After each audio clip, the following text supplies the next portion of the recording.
this week's Goal Show, Africa takes centre stage. The 29th Cup of Nations gets underway. We'll hear from Arsenal's Gervinho on his ambitions with Ivory Coast. Sao Paulo begin life without Lucas Moura as the state championship season gets underway in Brazil.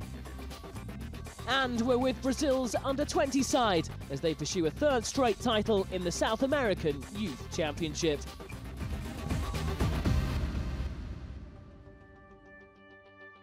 Ivory Coast get their Africa Cup of Nations campaign underway on Tuesday when they play Togo in Group D. Hoping to start the match, this man, Arsenal's Gervinho, one of 15 Premier League players on duty at the tournament. He's one of 6 in the Ivory Coast squad, which is keen to erase the memories of last year's defeat to Zambia on penalties in the final. Ivory Coast have only ever won the Cup of Nations once, back in 1992.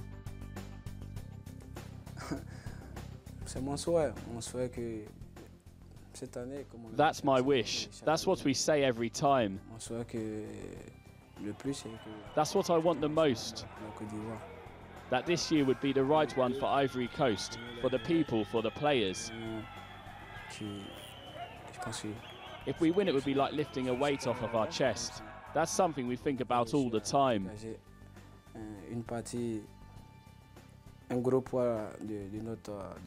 I sincerely hope this time around will be the right one for Ivory Coast, to relieve the players and the people.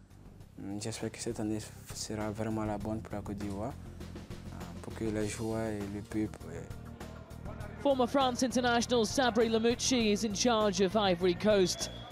This will be his first taste of the Cup of Nations after replacing the sacked Francois Zahoui last May. Following their game against Togo in Popeng, Ivory Coast will play Tunisia and then Algeria as they look to qualify from Group D. It's a group where there are good teams and good players. All the fans want to see good games. I personally don't see a team that we must absolutely avoid playing against.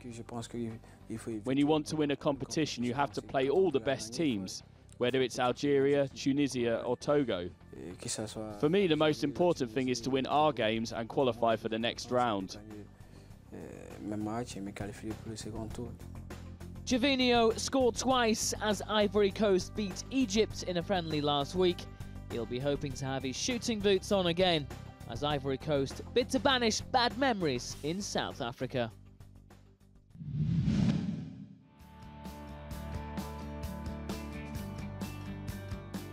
Bayern Munich's appointment of Pep Guardiola kicks off our roundup of last week's major news stories. The 41-year-old former Barcelona boss will take over the Bundesliga giants in July, following a year-long sabbatical. Guardiola has signed a 3-year deal and will replace Jupp Heynckes, who's retiring. Cristiano Ronaldo insisted that he'll see out his contract at Real Madrid. The 27-year-old sparked speculation over his future when he hinted about his unhappiness last year. His contract expires in 2015.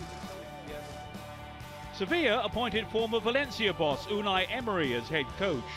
The 41-year-old Turk replaced Michel, having previously been in charge of Spartak Moscow. French international star Loic Remy turned down a move to Newcastle to sign instead for Queen's Park Rangers. The London club broke their transfer record to sign the striker from Marseille for £8 million. The Scottish FA appointed Gordon Strachan as the new manager of their national team, replacing Craig Levein. The 55-year-old former Celtic boss has signed a contract which will take him to the end of the Euro 2016 qualifying campaign. Dutchman Frank Rijkaard was sacked as head coach of the Saudi Arabian national team on Wednesday. The former Barcelona boss had been in the post since 2011, but lost his job after his side's failure to get past the group stages at the recent Gulf Cup of Nations. Sven-Göran Eriksson's career took another surprise turn as he was appointed to the coaching staff at German second division club 1860 Munich.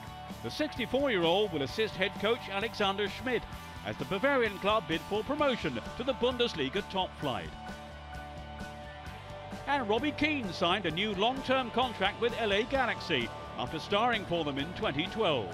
The Republic of Ireland international scored 24 goals for the Galaxy as they won a second successive MLS title. Coming up in part 2 of this week's Goal Show, highlights from the opening round of fixtures in this year's Campeonato Paulista. And can champions Brisbane Roar rescue their title defence down under?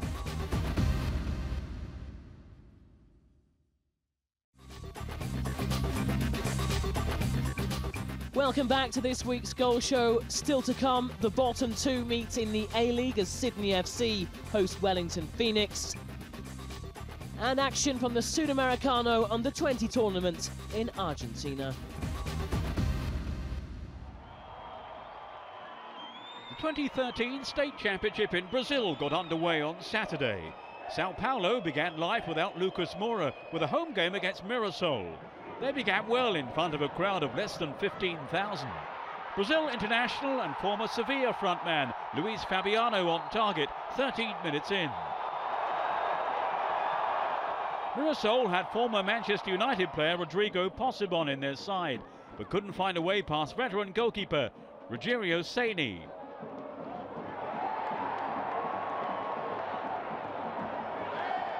Jansen made the game safe 9 minutes from the end, as Sao Paulo made a positive start to the new year ahead of their Copa Libertadores qualifier this week.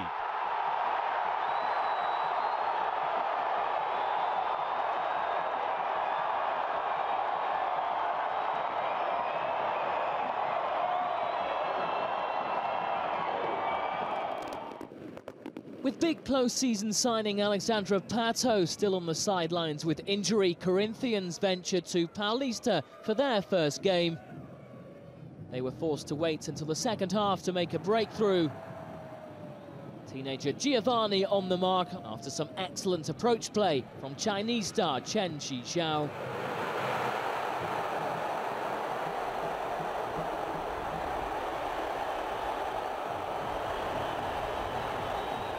The 26 times Sao Paulo state champions haven't won it since 2009. And Paulista thought they'd levelled here when Lazaro took home, but the goal was ruled out for offside.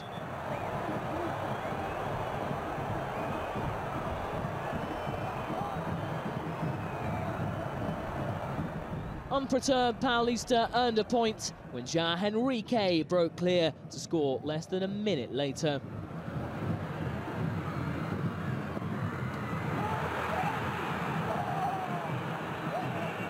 1-1 is how it ended. Santos are the defending champions of the Campeonato Paulista. They had a Neymar double to thank as they won at Sao Bernardo on the opening weekend.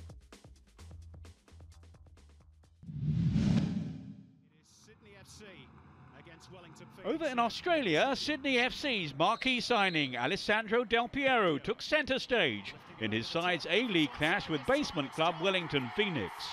The 38-year-old hasn't had it all his own way since leaving Juventus, with Sydney having struggled to find form. Here he set up Joel Griffiths for the opener. Joel Griffiths slides in. Before his own artistry saw him put Sydney in control. Danger here for the Phoenix, Del Piero! Splendid finish by the Italian. Sheer brilliance. Del Piero grabbed his second and Sydney's third from the penalty spot. And he doesn't miss. It's a double for Del Piero. Before Jason Colina's cracker moved the host 4 clear.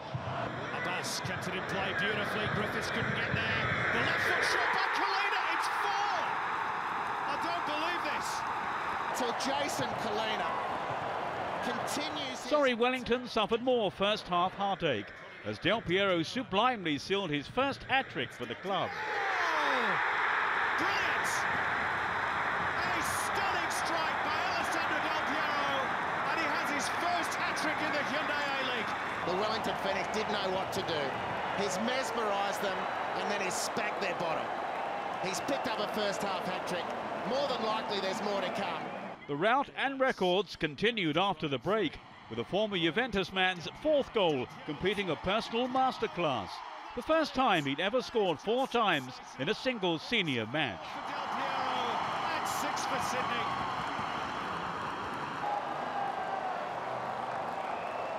It is an exhibition. Wellington eventually got off the mark, but Yero Yao ensured that Sydney reached the 7-goal mark come full time. Del Piero's individual heroics leading his side to an emphatic win. Wellington in the pits of despair. It would be a tough act to follow for city rivals Western Sydney Wanderers as they travel to Brisbane Roar on Sunday. The visitors made a slow start and their modest play eventually cost them. Here's Madoka, who does shoot with the left boots. A fortuitous deflection falling to Mitch Nichols to poach the opener for Brisbane, the reigning champions who've been struggling for form of late. The Wanderers returned from the dressing room after half-time with renewed vigour. Brisbane goalkeeper Michael Theo, formerly known as Theoklitos, knows all about conceding heavily, having shipped 7 on his one and only appearance for Norwich City in England in 2009. Mark Bridges' effort too hot for him here as the Brisbane keeper gifted the visitors a leveller. With momentum swinging their way, the Wanderers got another break 5 minutes later. Shinji Ono wisely leaving the ball for an onside Yusuf Hersey to take on. He eventually smashed home to put his side in sight of victory. Brisbane's complaints falling on deaf ears as A-League newcomers Western Sydney made it 3 wins from 3 against the reigning champions this season. Elsewhere, Adelaide United's bid to end the regular season top suffered a setback as they lost against Melbourne Hearts. Leaders Central Coast Mariners shared the spoils in a stalemate with the Newcastle Jets.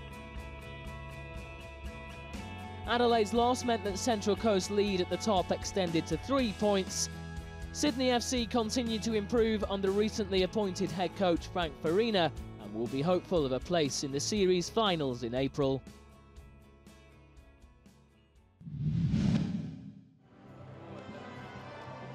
In Argentina, the final group games in this year's South American Youth Championship were played over the weekend. Hosts Argentina had already been eliminated by the time they faced Colombia. 2 defeats and a draw from their first 3 games, bringing a premature end to their participation. Attempting to salvage some pride, they won a penalty when Christian Bonilla felled Juan Iturbe. The Colombia goalkeeper escaped a red card, but Alan Ruiz beat him to put Argentina ahead. Argentina then doubled their lead after the break, with Colombia having already qualified for the final stages. Iturbe heading in after some fine creative work from Agustin Alione. But Colombia responded within 4 minutes as Brian Pereira pounced to halve the deficit. Alione's strike with 20 minutes left appeared to ensure Argentina of their first win in Group A. And so it proved. Juan Quintero's stunning late free kick, mere consolation. The Pescara man reportedly courted by the likes of Manchester United, scoring one of the goals of the tournament. This is how Group A concluded then, with Colombia joined by Chile and Paraguay in the last 8. Argentina's elimination means they won't feature in the Under-20 World Cup in Turkey later this year. In Group B, Brazil were clinging to their hopes of making it past the group stage as they played Peru. With both sides in the same situation, Peru appeared to cope best with the pressure. Jordi Reina beating the flag to calmly slot his side ahead. Christian Benavente almost made it too as Peru turned the screw on Brazil's impending elimination. Edison Flores eventually making sure of the points and a place in the latter stages, with Peru's second in added time. Peru going through top of the Group B standings, joined by Ecuador and Uruguay in progression. Brazil had been seeking a 4th successive title, instead forced to reflect on their failure to reach an Under-20 World Cup for the first time in more than 30 years.